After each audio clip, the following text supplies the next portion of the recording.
नमस्कार, मैं प्राध्यापक बापू साहब थोरात, हिंदी विभाग राव बहादुर नारायणराव बोरावके महाविद्यालय श्रीरामपुर। आज हम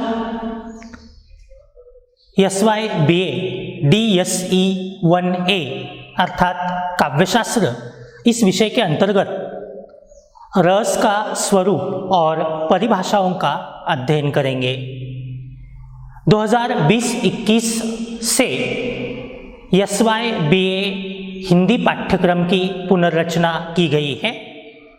इस पाठ्यक्रम के अंतर्गत DSE 1 अर्थात काव्यशास्त्र यह एक विषय है। इस विषय में कुल 3 इकाई है। इनमें से तीसरी इकाई के अंतर्गत हमें रस के संबंध में विभिन्न मुद्दों का अध्ययन करना है। इसी के अंतर्गत आज हम रस का स्वरूप और रस की परिभाषाओं का अध्ययन करेंगे। सबसे पहले शुरुआत रस के स्वरूप को लेकर करते हैं। भारतीय काव्यशास्त्र में सर्वाधिक प्राचीन और सर्वाधिक महत्वपूर्ण संकल्पना रस है। इतना ही नहीं, रस भारतीय काव्यशास्त्र की सबसे अद्भुत संकल्पना मानी जाती है, क्योंकि आचार्य भरत मुनि इस रस संप्रदाय के प्रवर्तक है, संस्थापक है। सामान्यतः इनका समय ईस्वी सन की पहली शताब्दी माना जाता है। इसके पहले शायद काव्यशास्त्र का विवेचन हुआ होगा, लेकिन उस संबंध में कोई निश्चित प्रमाण उपलब्ध नहीं है।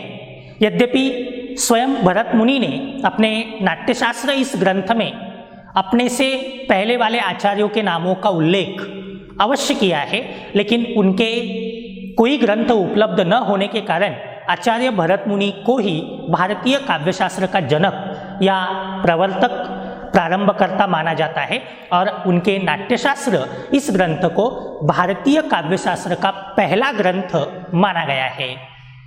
इसी नाट्यशास्त्र के अंतर्गत भरत मुनि ने रस संप्रदाय की स्थापना की है। इसे रस सिद्धांत भी कहा जाता है। और जिस प्रकार से भरत मुनि ने रस संप्रदाय को विवेचित किया है, जिस प्रकार से रस का विवेचन उन्होंने अत्यंत आकर्षक, मार्मिक और प्रभावी पद्धति से किया है, उससे ये आने वाले सभी विद्वानों के लिए एक मानदंड सिद्ध हुआ है। और यही कारण है कि आज भी भरत को लेकर या भरत से जाने के बाद आज लगभग 2000 साल बीत चुके हैं, लेकिन आज भी आचार्य भरत मुनि की अनेक मान्यताएं हम उसी रूप में स्वीकार करते हैं। और इसी कारण भरत मुनि का भारतीय काव्यशास्त्र में, विशेषतः संस्कृत काव्यशास्त्र में सर्वाधिक महत्वपूर्ण स्थान निसंदेह रहा है। अब इन्हीं भरत मुनि ने रस संप्रदाय की स्थापना की है और रस को एक अलग सिद्धांत के रूप में स्थापित किया है। यद्यपि भरत मुनि के बाद कुछ और सिद्धांत अवश्य आए, जिसमें 6ठी शताब्दी में आचार्य भामह ने अलंकार सिद्धांत की स्थापना की। इसके बाद आचार्य वामन ने रीति संप्रदाय की स्थापना की। उनके बाद आचार्य आनंदवर्धन जी ने ध्वनि सिद्धांत की स्थापना की। उसके बाद 9वीं-10वीं शताब्दी में आचार्य कुंतक ने वक्रोक्ति सिद्धांत की स्थापना की तथा 11वीं शताब्दी में आचार्य क्षेमेंद्र ने औचित्य सिद्धांत की स्थापना की। अब इन सभी सिद्धांतों को, उनके महत्व को अगर देखें तो इनमें सर्वाधिक मात्रा में समर्थन जो मिला है वो 2 सिद्धांतों को मिला है। उसमें एक है रस और दूसरा है अलंकार। बाकी रीति, ध्वनि, वक्रोक्ति, औचित्य, इन्हें अधिक मात्रा में समर्थन प्राप्त नहीं हुआ है।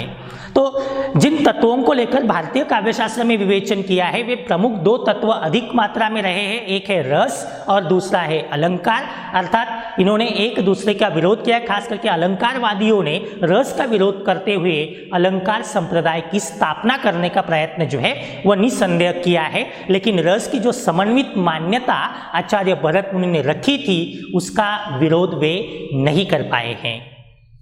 दूसरी बात, भरत मुनि ने जिस रस संप्रदाय की नींव डाली है वह इतनी मजबूत है कि आगे आने वाले विद्वान चाहकर भी उस नींव को हिला नहीं सके हैं। क्योंकि हम देख सकते हैं आचार्य भामह ने अलंकार संप्रदाय की स्थापना अवश्य की, अलंकार को काव्य की आत्मा के रूप में स्थापित किया, लेकिन उन्होंने भी अपने अलंकारों के अंतर्गत रस का समावेश रसवत अलंकार के रूप में किया है।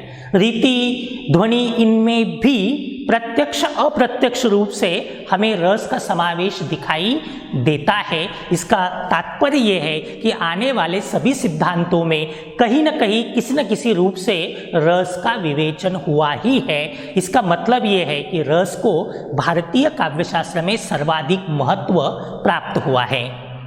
दूसरी बात, भरत मुनि के बाद जो आचार्य, जिनमें आचार्य मम्मट है, आचार्य विश्वनाथ है, पंडित राज जगन्नाथ है, या आधुनिक काल में डॉक्टर नगेंद्र है, आचार्य रामचंद्र शुक्ल जी है, बाबू गुलाब राय है, इन सभी विद्वानों ने रस को काव्य के प्रमुख तत्व के रूप में स्वीकार किया है। और यही कारण है कि भारतीय काव्यशास्त्र में अगर हम देखें तो रस को काव्य का सबसे प्रमुख तत्व माना गया है।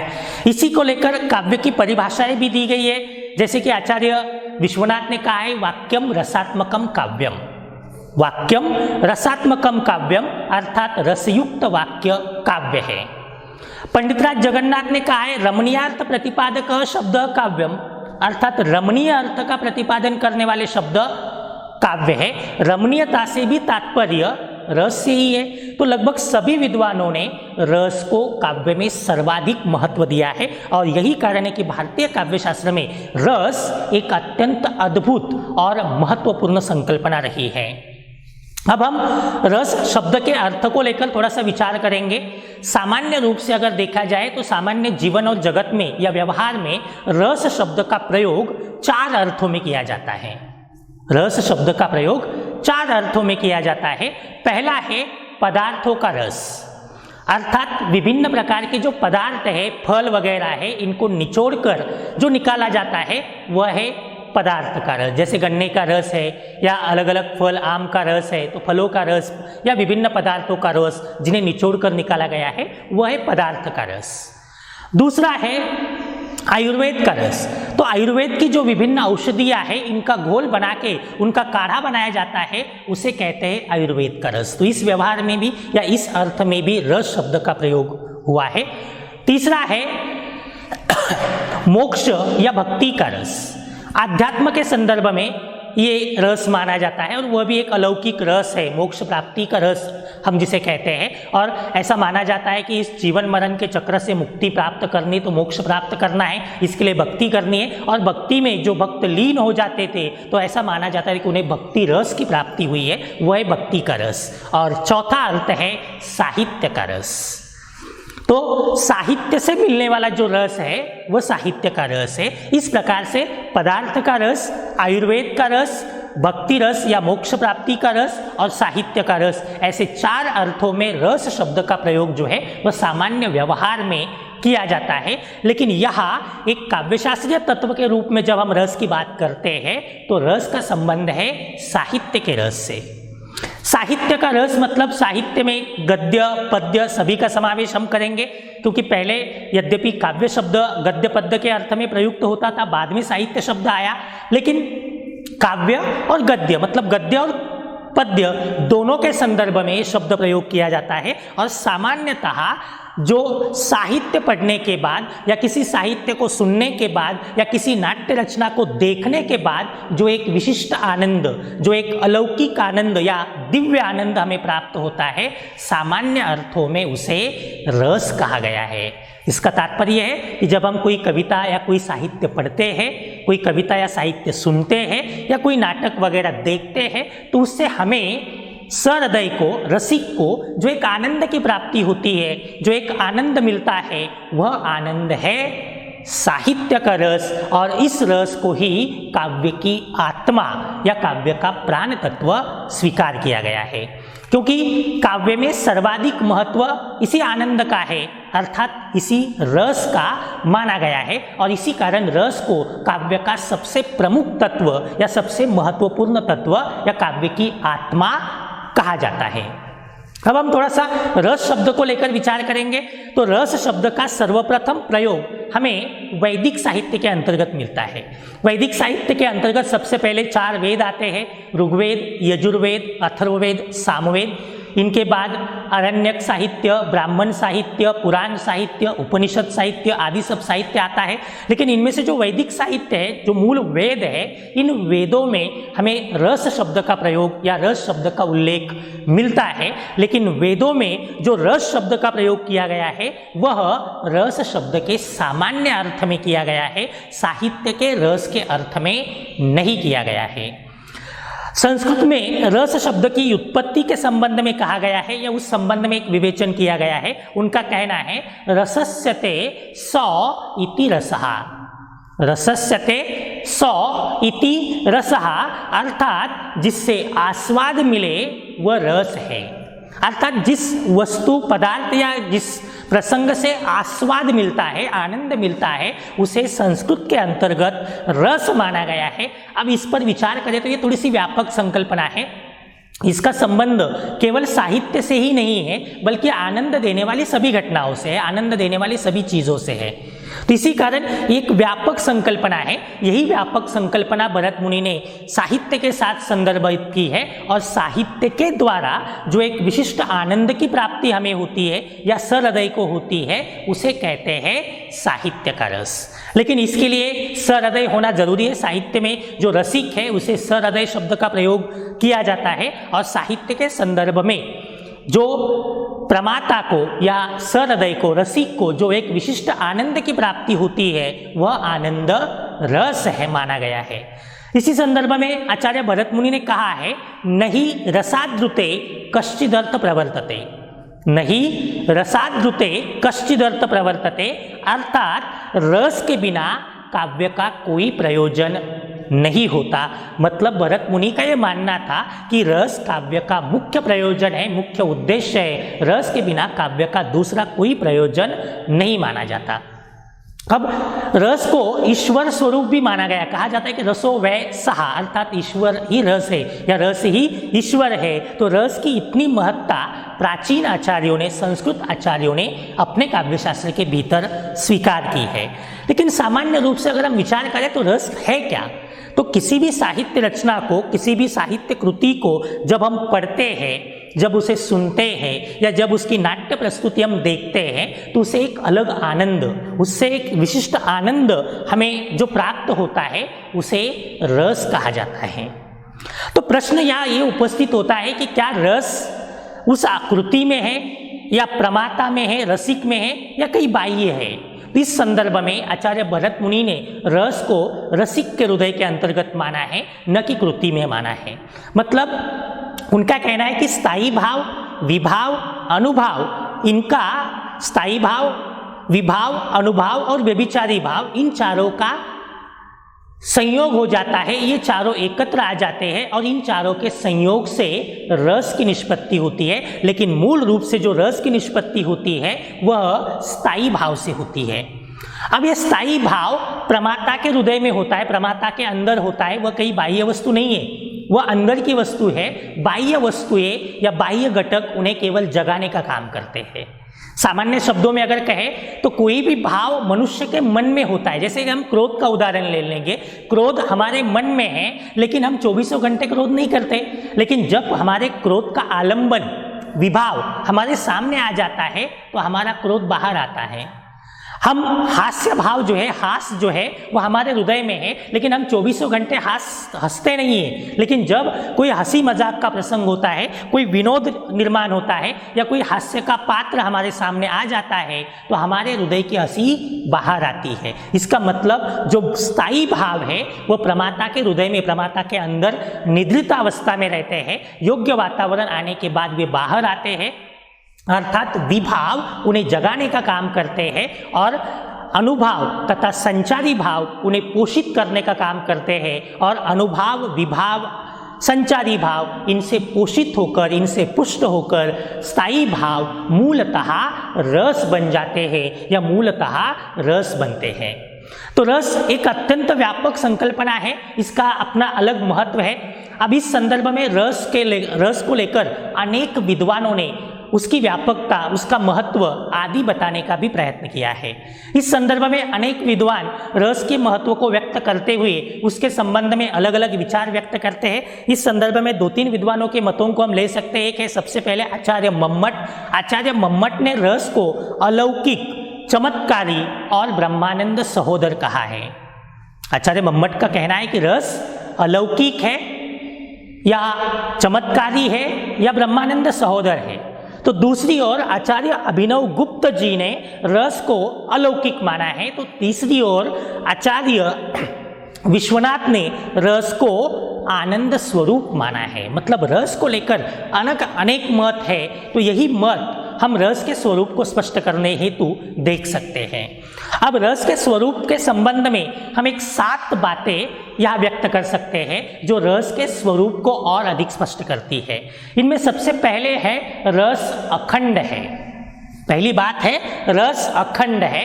अब अखंड का मतलब है जिसके टुकड़े टुकड़े नहीं किए जा सकते। इस संदर्भ में एक बात सामने आती है कि जब रस की प्राप्ति होती है तो वह समन्वित होती है, एकत्रित होती है, टुकड़ों टुकड़ों में नहीं होती।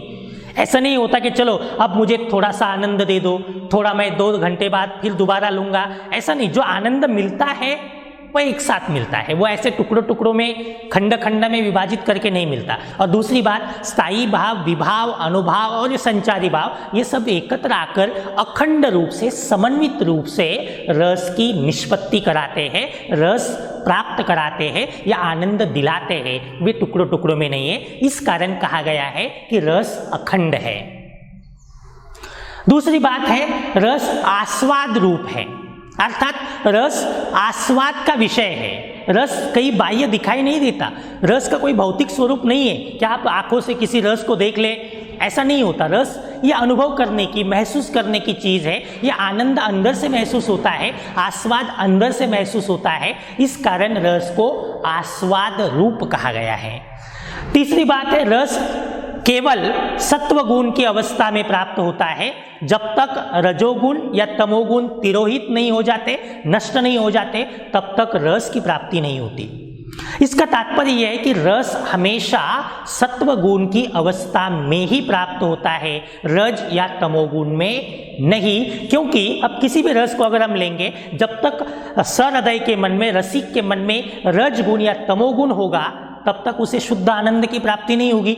उसका आनंद मिले भी तो वह शुद्ध आनंद नहीं होगा, वह एक प्रकार का घृणित आनंद होगा। ऐसी परिस्थिति में उसे रस नहीं कहा जा सकता, क्योंकि रस की संकल्पना अत्यंत व्यापक है, दिव्य आनंद है। और दिव्य आनंद तभी मिल सकता है जब हमारे मन में सात्विक भाव भरे हो, और इसी कारण रस को हमेशा सत्व गुण के साथ जोड़ा गया है, या वह केवल सत्व गुण की अवस्था में ही प्राप्त होता है।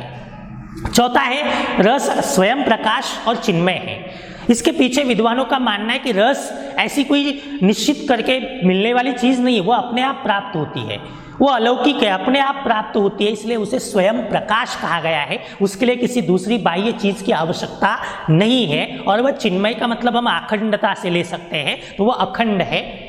पांचवा रस आनंद स्वरूप है। आनंद का ही दूसरा नाम रस माना जाता है। अर्थात किसी साहित्यिक कृति को पढ़ने सुनने के बाद जो एक दिव्य आनंद हमें प्राप्त होता है, वास्तव में वही तो रस है। इस कारण रस को आनंद स्वरूप भी कहा गया है। और यह आनंद इतना श्रेष्ठ है, इतना महान है कि उसे ब्रह्मानंद सहोदर भी कहते हैं। इसलिए छठी बात है ब्रह्मानंद सहोदर। रस ब्रह्मानंद सहोदर है, अर्थात ईश्वर प्राप्ति के आनंद के समान है। तो ईश्वर प्राप्ति से जो दिव्य आनंद की प्राप्ति होती है, उसी प्रकार से दिव्य आनंद की प्राप्ति रस से होती है। इसी कारण रसो वैसा, अर्थात रस ही ईश्वर है, ऐसा भी कहा जाता है। और सातवां है रस अलौकिक है। 2 प्रकार के आनंद हमें मिलते हैं, एक लौकिक और दूसरा अलौकिक आनंद। लौकिक आनंद जो होता है वो भौतिक चीज़ों से मिलता है। मतलब मुझे बहुत भूख लग गई, मैंने बहुत भूख लगने के बाद खाना खाया, मुझे आनंद मिला। लेकिन 4 घंटे बाद, 6 घंटे बाद मुझे दोबारा भूख लगेगी, दोबारा खाना पड़ेगा, दोबारा आनंद लेना पड़ेगा। फिर जाकर फिर आगे फिर दोबारा भूख लगेगी, दोबारा आनंद।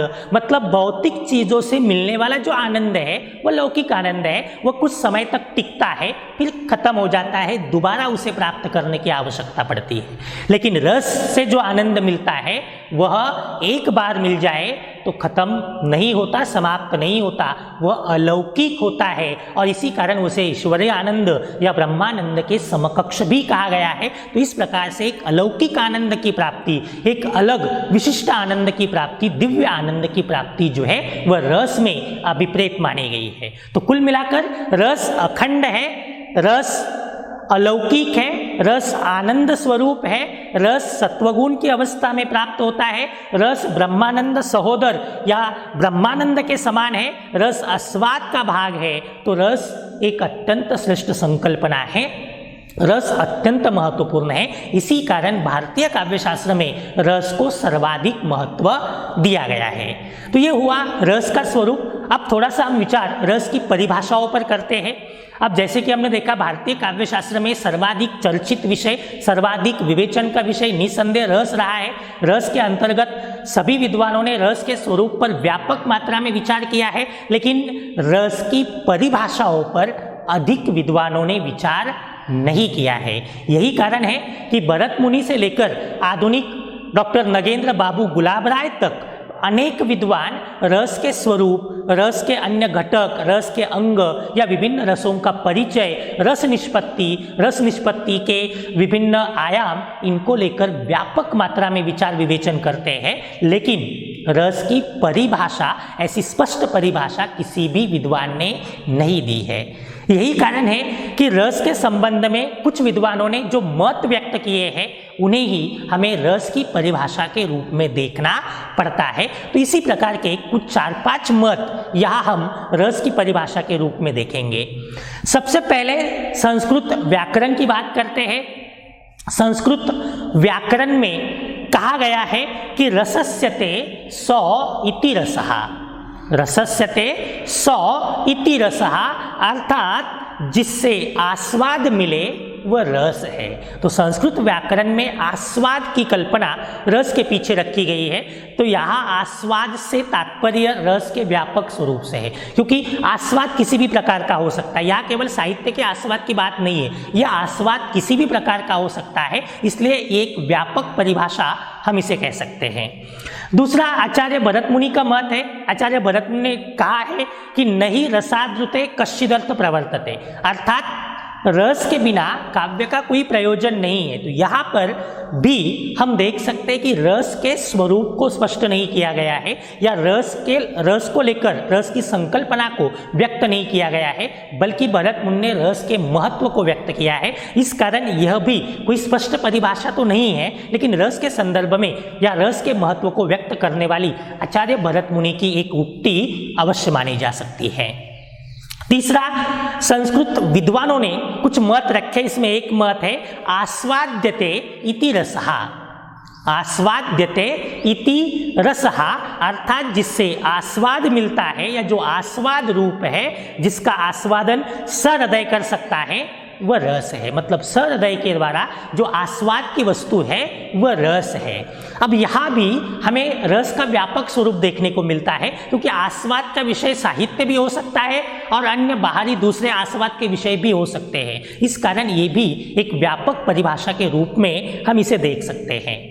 हिंदी में रस के संबंध में कहा जाता है कि किसी साहित्यिक कृति को पढ़ने, सुनने या उसकी नाट्य प्रस्तुति देखने के बाद जो दिव्य आनंद की प्राप्ति होती है वह रस है।